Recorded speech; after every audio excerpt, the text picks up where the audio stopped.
ಸಮಸ್ತ ವಿದ್ಯಾರ್ಥಿ ಬಳಗಕ್ಕೆ ನಮಸ್ಕಾರಗಳು. ಎಲ್ಲರಿಗೂ ಕೂಡ ನಮ್ಮ ಎಸ್.ಎಂ. ಕ್ಲಾಸಸ್ ವಿಜಯಪುರ ಯೂಟ್ಯೂಬ್ ಚಾನಲ್ಗೆ ಸ್ವಾಗತವನ್ನು ಕೋರುತ್ತಾ, ಸ್ನೇಹಿತರೆ, ಇಲ್ಲಿಯವರೆಗೆ ವಿಶೇಷವಾಗಿ ಅರ್ಥಶಾಸ್ತ್ರ ವಿಷಯಕ್ಕೆ ಸಂಬಂಧಪಟ್ಟಂತೆ ಕೆಸೆಟ್ ಮತ್ತು ನೆಟ್ ಪರೀಕ್ಷೆಗಳಲ್ಲಿ ಕೇಳಲಾಗಿರುವಂಥ ಪ್ರಶ್ನೆಗಳನ್ನು ಇವತ್ತು ನಾವು 360 ಡಿಗ್ರಿ ಆ್ಯಂಗಲ್ನಲ್ಲಿ ಚರ್ಚೆ ಮಾಡ್ತಿದ್ದೀವಿ. ಸ್ನೇಹಿತರೆ, ಸಮಯವನ್ನು ವ್ಯರ್ಥ ಮಾಡೋದು ಬೇಡ. ಆದಷ್ಟು ಬೇಗನೆ ಇವತ್ತಿನ ಪ್ರಶ್ನೆಗಳನ್ನು ಪ್ರಾರಂಭ ಮಾಡೋಣ. ಸ್ನೇಹಿತರೆ, ಬನ್ನಿ ಇವತ್ತಿನ ತರಗತಿಯನ್ನು ಆರಂಭಿಸೋಣ. ಮೊದಲನೆಯ ಪ್ರಶ್ನೆ ಏನದ ನೋಡ್ರಿ. ಗ್ಯಾಟ್ನ ಉದ್ದೇಶಗಳು ಯಾವುವು ಅನ್ನುವಂಥದ್ದು. ಗ್ಯಾಟ್ನ ಉದ್ದೇಶಗಳು ಯಾವುವು ಅನ್ನುವಂಥ ಪ್ರಶ್ನೆಗಳು ಕೊಟ್ಟಾರ ನೋಡ್ರಿ. ಆಯ್ಕೆ ಎ, ವ್ಯಾಪಾರ ಅಡೆತಡೆಗಳ ಕಡಿತ ಅಥವಾ ನಿರ್ಮೂಲನೆ ಅನ್ನುವಂಥದ್ದು. ಆಯ್ಕೆ ಬಿ, ಅತ್ಯಂತ ಪ್ರೀತಿಯ ರಾಷ್ಟ್ರ ತತ್ವದ ಸೇರ್ಪಡೆ, ಮೋಸ್ಟ್ ಫೇವರ್ಡ್ ನೇಷನ್ ಅನ್ನುವಂಥದ್ದು. ಆಯ್ಕೆ ಸಿ, ಪರಸ್ಪರ ವಿನಿಮಯದ ತತ್ವ ಅನ್ನುವಂಥದ್ದು. ಆಯ್ಕೆ ಡಿ, ಮೇಲಿನ ಎಲ್ಲವೂ ಅನ್ನುವಂಥದ್ದು. ಸರಿಯಾದ ಉತ್ತರ ಯಾವುದಪ್ಪ ಅಂತಂದ್ರೆ ಆಯ್ಕೆ ಡಿ, ಮೇಲಿನ ಎಲ್ಲವೂ ಅನ್ನುವಂಥದ್ದು. ಸ್ನೇಹಿತರೆ, ಈ ಗ್ಯಾಟ್ನ ಉದ್ದೇಶಗಳನ್ನು ನಾವು ತಿಳಿಬೇಕಾಗಿತ್ತಪ್ಪ ಅಂದ್ರೆ ಈ ಗ್ಯಾಟ್ ಅನ್ನೋ ಸಂಸ್ಥೆ ಅಂದ್ರೆ ಏನು, ಹಿನ್ನೆಲೆ ಏನು ಅನ್ನುವಂಥದ್ದನ್ನು ನಾವು ತಿಳಿದುಕೊಂಡಾಗ ಈ ಉದ್ದೇಶಗಳನ್ನು ನಾವು ಉತ್ತರ ಮಾಡಬಹುದು. ಸ್ನೇಹಿತರೆ, ಮೊದಲನೇದಾಗಿ ಉತ್ತರವನ್ನ ಚರ್ಚೆ ಮಾಡೋಣ, ಆಮೇಲೆ ಈ ಗ್ಯಾಟ್ನ ಕುರಿತು ನೋಡೋಣ. ವ್ಯಾಪಾರ ಅಡೆತಡೆಗಳ ಕಡಿತ ಅಥವಾ ನಿರ್ಮೂಲನೆ ಅಂದ್ರೆ ವ್ಯಾಪಾರ ಕಾರ್ಯಚಟುವಟಿಕೆ ನಡಿಬೇಕಾದ್ರೆ ಆ ವ್ಯಾಪಾರಕ್ಕೆ ಅಡೆತಡೆ ಉಂಟು ಮಾಡತಕ್ಕಂಥ ನಿಯಮಗಳನ್ನ, ಉದಾಹರಣೆಗೆ ತೆರಿಗೆ ವಿಧಿಸುವುದಾಗಿರಬಹುದು, ಆ ಸರಕುಗಳ ಮೇಲೆ ಹೆಚ್ಚಿನ ನಿರ್ಬಂಧದ ನಿಯಮಗಳನ್ನು ಹೇರುವುದಾಗಿರ್ಬೋದು, ಅಂತಹ ನಿಯಮಗಳನ್ನು ಕಡಿಮೆ ಮಾಡಬೇಕಂತ ಒಂದು ಗ್ಯಾಟ್ ಸಂಸ್ಥೆ ಹೇಳ್ತದೆ. ಸ್ನೇಹಿತರೆ, ಇನ್ನು ಅತ್ಯಂತ ಪ್ರೀತಿಯ ರಾಷ್ಟ್ರದ ತತ್ವ ಸೇರ್ಪಡೆ ಅನ್ನುವಂಥದ್ದು ಏನು, ಅತ್ಯಂತ ಪ್ರೀತಿಯ ರಾಷ್ಟ್ರ ತತ್ವ ಸೇರ್ಪಡೆ ಅನ್ನುವಂಥದ್ದು ಅಂದ್ರ ತಾರತಮ್ಯ ರಹಿತ ನೀತಿಯನ್ನ ಅಳವಡಿಸಿಕೊಳ್ಬೇಕು. ಎಲ್ಲಾ ದೇಶಗಳು ಕೂಡ ವ್ಯಾಪಾರದ ತಾರತಮ್ಯ ರಹಿತ ನೀತಿಯನ್ನ ಅಳವಡಿಸಿಕೊಳ್ಬೇಕಂತ ಈ ಗ್ಯಾಟ್ ಅನ್ನುವಂಥದ್ದು ಹೇಳ್ತದ. ಇನ್ನ ಪರಸ್ಪರ ವಿನಿಮಯದ ತತ್ವ ಅನ್ನುವಂಥದ್ದು. ಪರಸ್ಪರ ವಿನಿಮಯದ ತತ್ವ ಅಂದ್ರೆ ಇದು ಕೊಂಡುಕೊಳ್ಳುವಿಕೆಯ ನಿಯಮದಲ್ಲಿ ಬರ್ತದೆ. ಅಂದ್ರೆ ಅಂತಾರಾಷ್ಟ್ರೀಯ ವ್ಯಾಪಾರ ಮಾತುಕತೆಗಳಲ್ಲಿ ಒಂದು ದೇಶ ತನ್ನ ದೇಶದ ಆಮದು ಸುಂಕವನ್ನು ಕಡಿಮೆ ಮಾಡ್ತಪ್ಪ ಅಂತಂದ್ರೆ ಅದಕ್ಕೆ ಪ್ರತಿಯಾಗಿ ಎದುರಾಳಿ ದೇಶವು ಕೂಡ ತನ್ನ ಮಾರುಕಟ್ಟೆಯಲ್ಲಿ ಸುಂಕವನ್ನ ಕಡಿಮೆ ಮಾಡಬೇಕು. ಅಂದ್ರೆ ಕ್ರಿಯೆಗೆ ಪ್ರತಿಕ್ರಿಯೆ ಅಂತ ನಾವು ಕರಿತೀವಿ. ಈ ದೇಶ ಯಾವ ರೀತಿಯಾಗಿ ಪ್ರತಿಕ್ರಿಯೆ ನೀಡ್ತದೆ ನೋಡ್ರಿ, ಅದಕ್ಕೆ ಪ್ರತಿಯಾಗಿ ಈ ದೇಶ ಕೂಡ ಅದಕ್ಕೆ ಪ್ರತಿಕ್ರಿಯೆಯನ್ನ ನೀಡಬೇಕು ಅನ್ನುವಂಥದ್ದು. ಈ ರೀತಿಯಾಗಿ ಎಲ್ಲ ಅಂಶಗಳನ್ನು ಕೂಡ ಗ್ಯಾಟ್ ಹೇಳ್ತದೆ. ಸ್ನೇಹಿತರೆ, ಆದ ಕಾರಣದಿಂದಾಗಿ ಇದು ಸರಿಯಾದ ಉತ್ತರ ಯಾವುದಪ್ಪ ಅಂದ್ರೆ ಆಯ್ಕೆ ಡಿ, ಮೇಲಿನ ಎಲ್ಲವೂ ಅನ್ನುವಂಥದ್ದು. ಅಂದ್ರೆ ಈಗ ಗ್ಯಾಟ್ ಅಂದ್ರೆ ಏನು ಅನ್ನುವಂಥದ್ದು ತಿಳಿದುಕೊಳ್ಬೇಕಾಗ್ತದೆ. ಮೊದಲನೇದಾಗಿ ಗ್ಯಾಟ್ ಅಂದ್ರೆ ಏನಪ್ಪಾ ಅಂದ್ರ ಗ್ಯಾಟ್ ಇದು general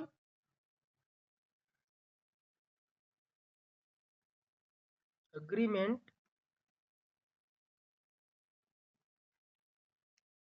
on tariff and trade ಅನ್ನುವಂಥದ್ದು. ಆನ್ ಟ್ಯಾರಿಫ್ ಅಂಡ್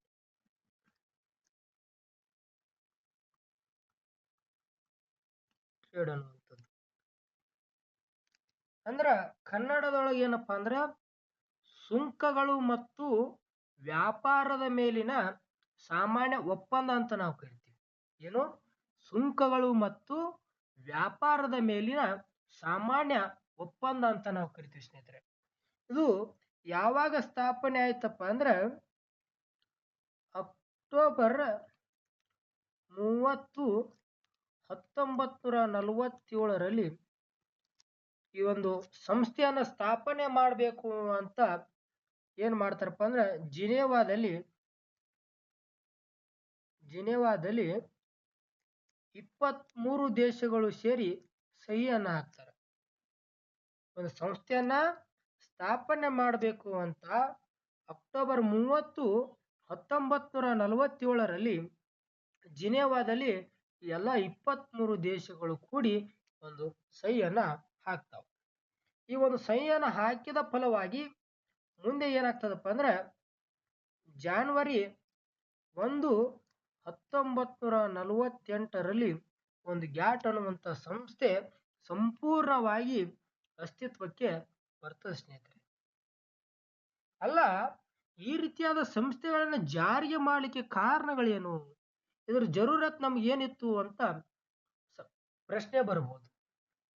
ಏನಾಗಿತ್ತಪ್ಪ ಅಂದ್ರೆ 2ನೇ ಜಾಗತಿಕ ಯುದ್ಧ ಆಗ್ತದೆ. ಎಲ್ಲರಿಗೂ ಗೊತ್ತಿರ್ತಕ್ಕಂಥ ವಿಷಯ, 2 ಮಹಾಯುದ್ಧಗಳಾಗ್ತವೆ. ಅದರಲ್ಲಿ 2ನೇ ಜಾಗತಿಕ ಯುದ್ಧದಲ್ಲಿ ಅಂತಾರಾಷ್ಟ್ರೀಯ ವ್ಯಾಪಾರ ಸಂಪೂರ್ಣವಾಗಿ ಕುಸಿದು ಹೋಗಿರ್ತದೆ. ಅಂತಾರಾಷ್ಟ್ರೀಯ ವ್ಯಾಪಾರ ಸಂಪೂರ್ಣವಾಗಿ ಕುಸಿದು ಹೋಗಿ ಆರ್ಥಿಕತೆಯು ಬಿಕ್ಕಟ್ಟನ್ನು ಅನುಭವಿಸ್ತಿರ್ತದೆ. ಇಂತಹ ಸಂದರ್ಭದಲ್ಲಿ ಈ ಆರ್ಥಿಕತೆಯನ್ನ ಪುನಶ್ಚೇತನ ಮಾಡಬೇಕು, ಮತ್ತೆ ಆರ್ಥಿಕತೆಯನ್ನು ಸುಧಾರಣೆಗೆ ತರಬೇಕು ಅಂತ ಒಂದು ಮನೋಭಾವನೆಯನ್ನು ಇಟ್ಟುಕೊಂಡು ಬ್ರಿಟನ್ ವುಡ್ಸ್ ಸಮ್ಮೇಳನದಲ್ಲಿ ಒಂದು ಸಂಸ್ಥೆಯನ್ನ ರಚನೆ ಮಾಡಬೇಕು ಅಂತ ಹೇಳ್ತಾರೆ. ಆ ಸಂಸ್ಥೆ ಯಾವುದಪ್ಪ ಅಂದ್ರೆ ITO ಅನ್ನುವಂಥದ್ದು. ITO ಅಂದ್ರೆ ಇಂಟರ್ನ್ಯಾಷನಲ್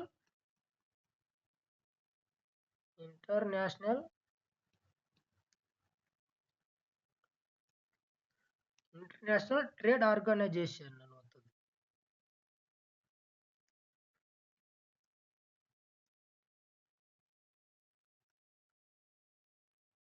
ಈ ಒಂದು ಸಂಸ್ಥೆಯನ್ನ ಜಾರಿಗೆ ತರಬೇಕು ಅಂತ ಬ್ರಿಟನ್ ವುಡ್ಸ್ ಸಮ್ಮೇಳನದಲ್ಲಿ ಹೇಳಲಾಗ್ತದೆ. ಆದ್ರೆ ಈ ಒಂದು ಸಂಸ್ಥೆಯು ಆರ್ಥಿಕ ಪುನಶ್ಚೇತನವನ್ನಗೊಳಿಸುವ ಕಾರ್ಯದಲ್ಲಿ ಸರಿಯಾಗಿ ಕೆಲಸ ಮಾಡಂಗಿಲ್ಲ. ಆದ ಕಾರಣದಿಂದಾಗಿ ಏನು ಮಾಡ್ತಾರ, ಈ ಒಂದು ಗ್ಯಾಟ್ ಅನ್ನುವಂಥ ಒಂದು ಸಂಸ್ಥೆಯನ್ನ ಜಾರಿಗೆ ತರ್ತಾರೆ. ಒಟ್ಟಾರೆ ಗ್ಯಾಟ್ನ ಉದ್ದೇಶ ಒಂದು ಇಟ್ಕೊಂಡ್ಬಿಡ್ರಿ, ಒಟ್ಟ ವ್ಯಾಪಾರ ಕಾರ್ಯಚಟುವಟಿಕೆಗಳು ಸುಗಮವಾಗಿ ನಡಿಬೇಕು, ವ್ಯಾಪಾರ ಕಾರ್ಯಚಟುವಟಿಕೆಗಳಿಗೆ ಯಾವುದೇ ರೀತಿಯ ತೊಂದರೆ ಉಂಟಾಗದಂತೆ ವ್ಯಾಪಾರ ಕಾರ್ಯಚಟುವಟಿಕೆಗಳು ನಡಿಬೇಕಪ್ಪ ಅಂದ್ರೆ ಅದು ಗ್ಯಾಟ್ನ ಉದ್ದೇಶ ಅನ್ನುವಂಥದ್ದು ನಿಮ್ಮ ಮೈಂಡಲ್ಲಿ ಫಿಕ್ಸ್ ಆಗಿರಲಿ ಸ್ನೇಹಿತರೆ. ಇನ್ನು ಬ್ರಿಟನ್ ವುಡ್ಸ್ ಸಮ್ಮೇಳನ ಅಂತಂದಿವಲ್ಲ, ಬ್ರಿಟನ್ ವುಡ್ಸ್ ಸಮ್ಮೇಳನದ ಕುರಿತು ಒಂದು ಸ್ವಲ್ಪ ನೋಡೋಣ.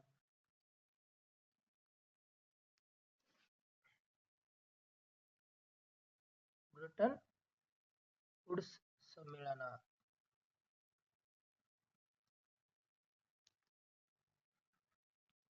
ಈ ಒಂದು ಬ್ರಿಟನ್ ವುಡ್ಸ್ ಸಮ್ಮೇಳನ ಎಷ್ಟರೊಳಗೆ ನಡೀತದಪ್ಪ ಅಂದ್ರೆ ಇದು 1944ರಲ್ಲಿ ಈ ಒಂದು ಬ್ರಿಟನ್ ವುಡ್ಸ್ ಸಮ್ಮೇಳನ ನಡೀತದ. ಈ ಒಂದು ಸಮ್ಮೇಳನದ ಪ್ರಮುಖ ಶಿಫಾರಸು ಏನಪ್ಪಾ ಅಂತಂದ್ರೆ ಇದು 3 ಸಂಸ್ಥೆಗಳನ್ನ ಜಾರಿಗೆ ತರಬೇಕು ಅಂತ ಶಿಫಾರಸು ಮಾಡಿರ್ತದೆ. ಬ್ರಿಟನ್ ವುಡ್ಸ್ ಸಮ್ಮೇಳನ 1944ರಲ್ಲಿ 3 ಸಂಸ್ಥೆಗಳನ್ನ ನಾವು ಜಾರಿಗೆ ತರಬೇಕು ಅಂದಾಗ ಮಾತ್ರ ನಮ್ಮ ಆರ್ಥಿಕ ಸ್ಥಿರತೆಯೊಂದಿಗೆ ಬೆಳವಣಿಗೆಯನ್ನು ಹೊಂದಲಿಕ್ಕೆ ಸಾಧ್ಯ ಅಂತ ಈ ಬ್ರಿಟನ್ ವುಡ್ಸ್ ಸಮ್ಮೇಳನ ಹೇಳುವಂಥದ್ದು ಸ್ನೇಹಿತರೆ. ಆ 3 ಸಂಸ್ಥೆಗಳು ಯಾವುವು ಅನ್ನುವಂಥದ್ದನ್ನ ಇಲ್ಲಿ ನೋಡೋಣ ಬರ್ರಿ.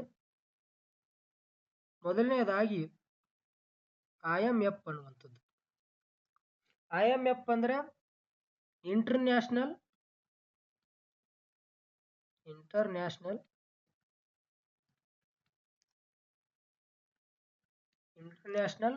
ಮಾನಿಟರಿ ಫಂಡ್ ಅನ್ನುವಂಥದ್ದು.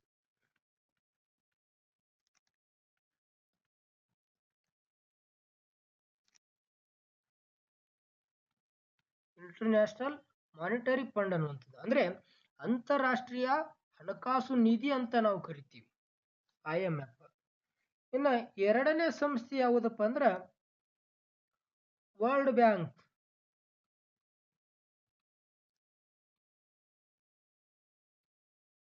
ಅಥವಾ IBRD ಅನ್ನುವಂಥದ್ದು.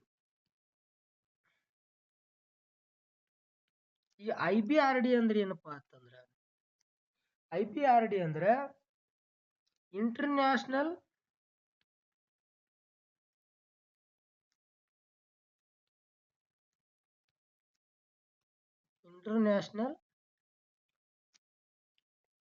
ಬ್ಯಾಂಕ್ ಫಾರ್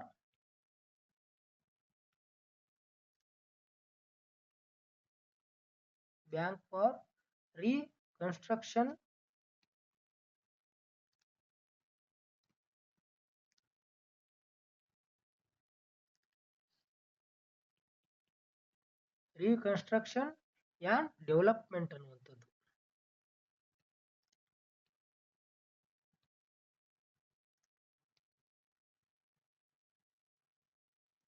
ಡೆವಲಪ್ಮೆಂಟ್ ಅಂದ್ರೆ ಪುನರ್ ನಿರ್ಮಾಣ ಮತ್ತು ಅಭಿವೃದ್ಧಿಗಾಗಿ ಅಂತಾರಾಷ್ಟ್ರೀಯ ಬ್ಯಾಂಕು. ನೀವು ಒಟ್ಟಾರೆ ಒಂದು ನೆನಪಿನಲ್ಲಿ ಇಟ್ಕೊಳ್ರಿ, ಈ ಬ್ರಿಟನ್ ವುಡ್ಸ್ ಸಮ್ಮೇಳನ ಏನು ಮಾಡ್ತದಪ್ಪ ಅಂದ್ರೆ ಒಟ್ಟಾಗಿ ಆರ್ಥಿಕ ಪುನಶ್ಚೇತನ ಮಾಡುವ ಉದ್ದೇಶವನ್ನು ಇಟ್ಟುಕೊಂಡು ಸಂಸ್ಥೆಗಳನ್ನ ಸ್ಥಾಪನೆ ಮಾಡ್ಬೇಕಂತ ಶಿಫಾರಸು ಮಾಡಿರ್ತದೆ. ಅಂದ್ರೆ ಇದು ಯಾವುದೇ ಸಂಸ್ಥೆಗಳನ್ನು ರಚನೆ ಮಾಡ್ಯದಪ್ಪ ಅಂತಂದ್ರು ಅಲ್ಲಿ ಅಂತಾರಾಷ್ಟ್ರೀಯ ಅಂದ್ರೆ ಜಾಗತಿಕ ಮಟ್ಟದಲ್ಲಿ ಆರ್ಥಿಕ ಸುಧಾರಣೆ ಮಾಡಬೇಕು ಅನ್ನೋ ಉದ್ದೇಶ ಇದು ನಿಮ್ಮ ಮೈಂಡಲ್ಲಿ ಇರಲಿ ಸ್ನೇಹಿತರೆ. ಇನ್ನ ಮೂರನೇದಾಗಿ ಯಾವುದಪ್ಪ ಅಂದ್ರೆ ಈಗಾಗಲೇ ಹೇಳಿರುವಂತೆ ITO ಅನ್ನುವಂಥದ್ದು. ITO ಅಂದ್ರೆ ಇಂಟರ್ನ್ಯಾಷನಲ್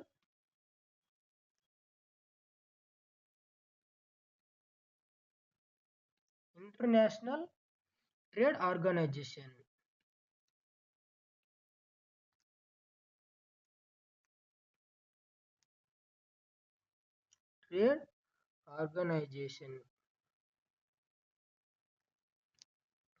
ಅಂದ್ರೆ ಅಂತಾರಾಷ್ಟ್ರೀಯ ವ್ಯಾಪಾರ ಸಂಸ್ಥೆ ಅಂತ ನಾವು ಇದನ್ನು ಕರಿತೀವಿ ಸ್ನೇಹಿತರೆ. ಈ ರೀತಿಯಾಗಿ ಬ್ರಿಟನ್ ವುಡ್ಸ್ ಸಮ್ಮೇಳನದಲ್ಲಿ ಎಷ್ಟರೊಳಗೆ ನಡೀತದ 1944ರಲ್ಲಿ ನಡೆದಿರ್ತಕ್ಕಂಥ ಈ ಬ್ರಿಟನ್ ವುಡ್ಸ್ ಸಮ್ಮೇಳನದಲ್ಲಿ IMF ಅನ್ನುವಂಥ ಒಂದು ಸಂಸ್ಥೆ ಮತ್ತು ವರ್ಲ್ಡ್ ಬ್ಯಾಂಕ್ ಅಥವಾ IBRD ಅನ್ನುವಂಥದ್ದು, ಇನ್ನು ITO ಅನ್ನುವಂಥದ್ದು, ಈ ಮೂರು ಸಂಸ್ಥೆಗಳನ್ನ ಜಾರಿಗೆ ತರಬೇಕು ಅಂತ ಅಂದ್ರೆ ಆರ್ಥಿಕ ಸ್ಥಿರತೆಯನ್ನ ಕಾಯ್ದುಕೊಳ್ಳುವ ಉದ್ದೇಶವನ್ನಿಟ್ಟುಕೊಂಡು, ಆರ್ಥಿಕ ಪುನಶ್ಚೇತನವನ್ನ ಮಾಡುವ ಉದ್ದೇಶವನ್ನಿಟ್ಟುಕೊಂಡು ಈ ಮೂರು ಸಂಸ್ಥೆಗಳನ್ನ ಜಾರಿಗೆ ತರಬೇಕು ಅಂತ ಈ ಒಂದು ಬ್ರಿಟನ್ ವುಡ್ಸ್ ಸಮ್ಮೇಳನದ ಉದ್ದೇಶವಾಗಿರ್ತದೆ. ಆದ್ರೆ ಈ ITO ಅನ್ನುವಂಥ ಸಂಸ್ಥೆ ಸರಿಯಾದ ರೀತಿಯಲ್ಲಿ ಒಂದು ಕಾರ್ಯ ಪ್ರವೃತ್ತಿಯನ್ನು ಹೊಂದದೇ ಇರುವ ಕಾರಣದಿಂದಾಗಿ ಈ ITO ಅನ್ನುವಂಥ ಸಂಸ್ಥೆ ರದ್ದು ಆಗಿ ಹೋಗ್ತದೆ. ಈ ಒಂದು ಸಂಸ್ಥೆಯ ಬದಲಾಗಿ 1948ರಲ್ಲಿ ಗ್ಯಾಟ್ ಅನ್ನುವಂಥ ಸಂಸ್ಥೆ ಜಾರಿಗೆ ಬರ್ತದೆ ಸ್ನೇಹಿತರೆ. ಈ ಗ್ಯಾಟ್ ಅನ್ನೋ ಸಂಸ್ಥೆ ಜಾರಿಗೆ ಬರ್ತದೆ. ಈ ಗ್ಯಾಟ್ನ ಕುರಿತು ಇನ್ನೂ ಅಂಶಗಳನ್ನ ಇಲ್ಲಿ ಮುಂದೆ ನೋಡೋಣ. ಮೊದಲನೇದಾಗಿ ಈ ಗ್ಯಾಟ್ ಅನ್ನೋ ಸಂಸ್ಥೆ ಜಾರಿಗೆ ಬಂದ ನಂತರ ಇದು ತನ್ನ ಮಾತುಕತೆಗಳನ್ನ ಸುತ್ತುಗಳ ಮುಖಾಂತರ ಮಾಡ್ತಾ ಹೋಗ್ತದೆ. ಇಲ್ಲಿಯವರೆಗೆ ಪ್ರಮುಖವಾಗಿ ಈ ಗ್ಯಾಟ್ ಸಂಸ್ಥೆ ಪ್ರಾರಂಭವಾದಾಗಿನಿಂದ ಅಂತ್ಯದವರೆಗೂ 8 ಸುತ್ತಿನ ಮಾತುಕತೆಗಳನ್ನು ನಡೆಸಿರುವಂಥದ್ದು. ಎಷ್ಟು? 8 ಸುತ್ತಿನ ಮಾತುಕತೆಗಳು.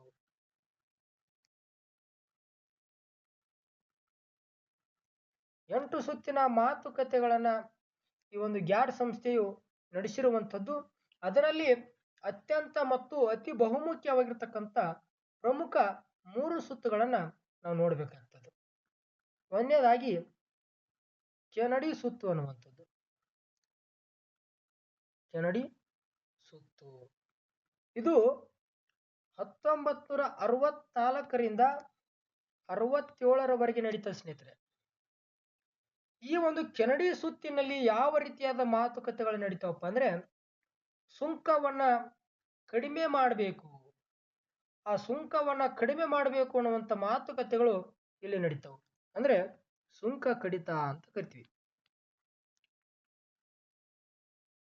ಸುಂಕ ಕಡಿತ ಮಾತುಕತೆಗಳು ನಡೀತಾವ. ಇನ್ನ ಎರಡನೇ ಪ್ರಮುಖ ಸುತ್ತು ಯಾವುದಪ್ಪ ಅಂದ್ರೆ ಇದು ಟೋಕಿಯೋ ಸುತ್ತು ಅನ್ನುವಂಥದ್ದು. ಟೋಕಿಯೋ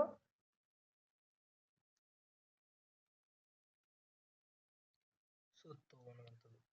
ಈ ಒಂದು ಟೋಕಿಯೋ ಸುತ್ತು 1973ರಿಂದ 1979ರವರೆಗೆ ನಡೀತದೆ ಸ್ನೇಹಿತರೆ.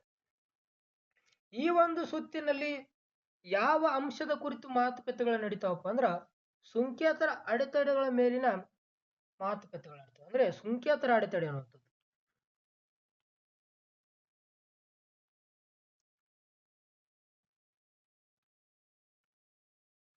ಏನಿದು ಸುಂಕ ಕಡಿತ ಸುಂಕೇತರ ಅಡೆತಡೆ ಅಂತ ನಿಮ್ಗೆ ಕನ್ಫ್ಯೂಸ್ ಆಗ್ಬೋದು.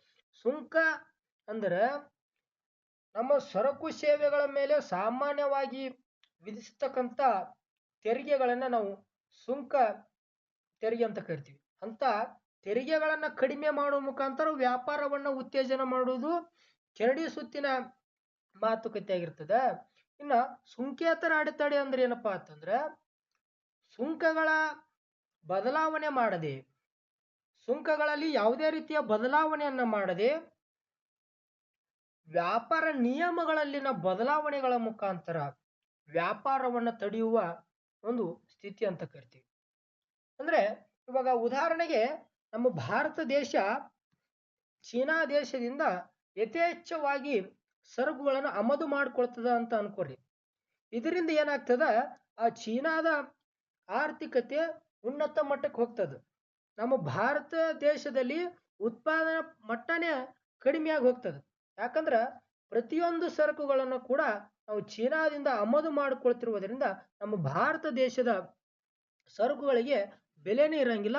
ಹೀಗಾಗಿ ಅಲ್ಲಿ ಉತ್ಪಾದನಾ ಮಟ್ಟ ಕಡಿಮೆ ಆಗಿ ಹೋಗ್ತದೆ.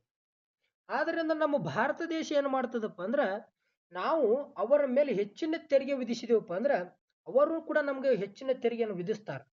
ಅದಕ್ಕೆ ನಮ್ಮ ಭಾರತ ದೇಶ ಏನು ಮಾಡ್ತದಪ್ಪ ಅಂದ್ರೆ ಕೆಲವು ನಿಯಮಗಳನ್ನ ಜಾರಿಗೆ ತರ್ತದೆ.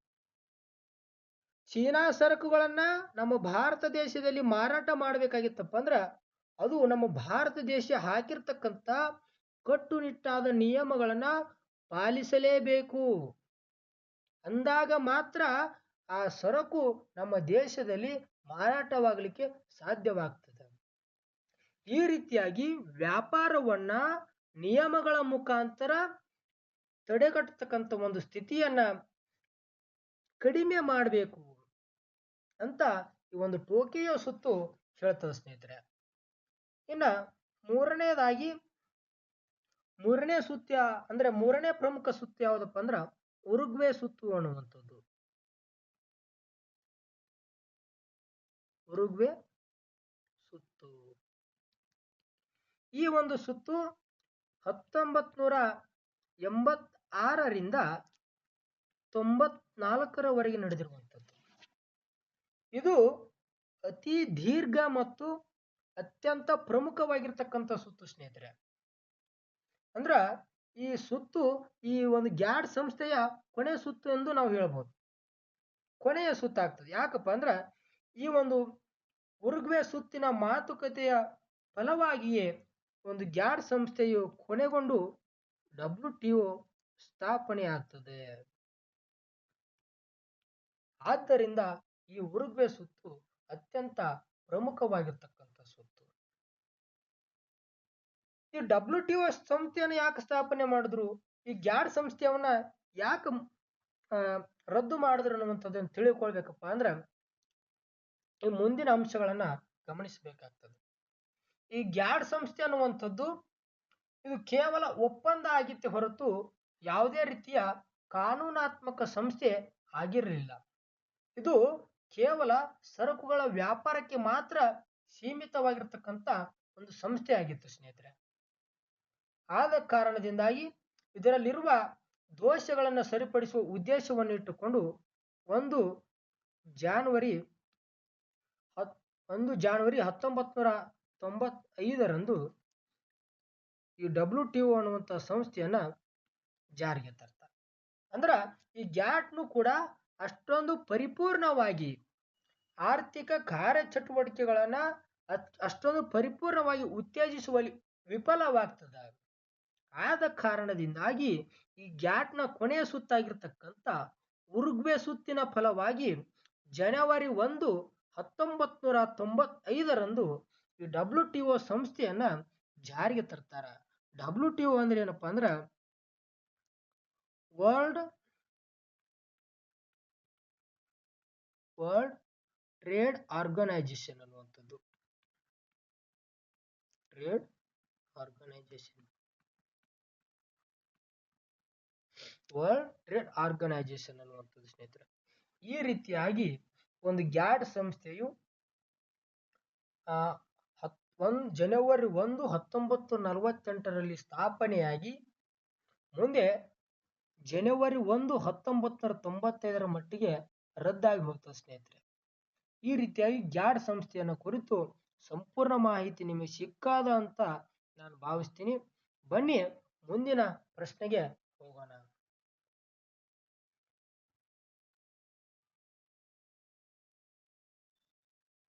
ದಯವಿಟ್ಟು ಕ್ಷಮಿಸಿ, ಮುಂದಿನ ಪ್ರಶ್ನೆಗಳು ಡಿಲೀಟ್ ಆಗ್ಯದ ಅನಿಸುತ್ತಾ. ನಾನು ನಿಮ್ಗೆ ನೆಕ್ಸ್ಟ್ ವಿಡಿಯೋದಲ್ಲಿ ಇನ್ನೂ ಹೆಚ್ಚಿನ ಪ್ರಶ್ನೆಗಳೊಂದಿಗೆ ನಾನು ತರಗತಿಯನ್ನು ಮಾಡ್ತೀನಿ ಸ್ನೇಹಿತರೆ. ಇದೇ ರೀತಿಯಾಗಿ ಮತ್ತು ಕೆಸೆಟ್ ಮತ್ತು ನೆಟ್ ಪರೀಕ್ಷೆಗೆ ನೀವು ತಯಾರಿ ನಡೆಸ್ತಿದ್ದೀರಪ್ಪ ಅಂದ್ರೆ ನಮ್ಮ SM ಕ್ಲಾಸಸ್ ವಿಜಯಪುರ ಯೂಟ್ಯೂಬ್ ಚಾನಲನ್ನು ನೀವು ಸಬ್ಸ್ಕ್ರೈಬ್ ಮಾಡಿಕೊಳ್ಳ್ರಿ. ಇನ್ನು ಪ್ರಶ್ನೆಗಳನ್ನು ನಾನು PPT ಮಾಡಿ ಹಾಕಿದ್ದೆ, ಅದರ ಪ್ರಶ್ನೆಗಳು ಅದು 2ನೇ ಪ್ರಶ್ನೆ ಬರೋ ಬದಲಿಗೆ 5ನೇ ಪ್ರಶ್ನೆ ಬಂದದ. ಹೀಗಾಗಿ ಪ್ರಶ್ನೆಗಳು ಹಿಂದೆ ಮುಂದಾಗಿದ್ದಾವ.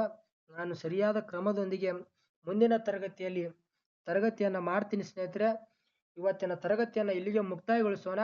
ಹಾಗೂ ನಿಮ್ಮ ಅಭಿಪ್ರಾಯವನ್ನ ನನಗೆ ತಿಳಿಸ್ರಿ. ಇನ್ನು ಯಾವ ಅಂಶಗಳನ್ನು ನಾನು ಹೇಳಬೇಕಾಗಿತ್ತು ಮತ್ತು ಇನ್ನೂ ಏನಾದರೂ ಅಂಶಗಳು ಮಿಸ್ ಆಗಿದವು ಅನ್ನೋಂಥದ್ದನ್ನು ನೀವು ತಿಳಿಸ್ರಿ. ಇಲ್ಲಿ ಹೆಂಗಪ್ಪ ಅಂದ್ರೆ ಒಬ್ಬರಿಂದ ಒಬ್ಬರಿಗೆ ಕಲಿಕೆ ಪ್ರೇರಣಾತ್ಮಕವಾಗಬೇಕು. ಆದ ಕಾರಣದಿಂದ ಸ್ನೇಹಿತರೆ ಏನಾದರೂ ತೊಂದರೆಗಳಿದ್ರೆ ದಯವಿಟ್ಟು ತಿಳಿಸಿ. ಮತ್ತು ಇಲ್ಲಿವರೆಗೆ ಮಾಡಿರ್ತಕ್ಕಂಥ ತರಗತಿಯ ಸಂಪೂರ್ಣ PDF ನಿಮಗೆ ಟೆಲಿಗ್ರಾಮ್ ಚಾನಲಲ್ಲಿ ಲಭ್ಯವಿರ್ತದೆ ಸ್ನೇಹಿತರೆ. ಯಾರಿಗೆ ಟೆಲಿಗ್ರಾಮ್ ಚಾನಲ್ ಬೇಕು ನೋಡ್ರಿ, ಅವರು ಟೆಲಿಗ್ರಾಮ್ ಅಂತ ನನಗೊಂದು ಕಮೆಂಟ್ ಹಾಕ್ರಿ ಯೂಟ್ಯೂಬ್ನಾಗ. ನಾನು ನಿಮ್ಗೆ ಟೆಲಿಗ್ರಾಮ್ ಚಾನಲನ್ನು ಕೂಡ ನೀಡ್ತೀನಿ ಸ್ನೇಹಿತರೆ. ಇದೇ ರೀತಿಯಾಗಿ ಎಲ್ಲರೂ ಸೇರಿ ಒಂದು ಕೆಸೆಟ್ ಮತ್ತು ನೆಟ್ ಪರೀಕ್ಷೆ ಅಂತಹ ಒಂದು ಪರೀಕ್ಷೆಗಳನ್ನು ಒಟ್ಟಾಗಿ ಎದುರಿಸೋಣ ಅಂತ ಹೇಳ್ತಾ ಇವತ್ತಿನ ತರಗತಿಯನ್ನು ಇಲ್ಲಿಗೆ ಮುಕ್ತಾಯಗೊಳಿಸ್ತೀನಿ ಸ್ನೇಹಿತರೆ. ನಮಸ್ಕಾರಗಳು.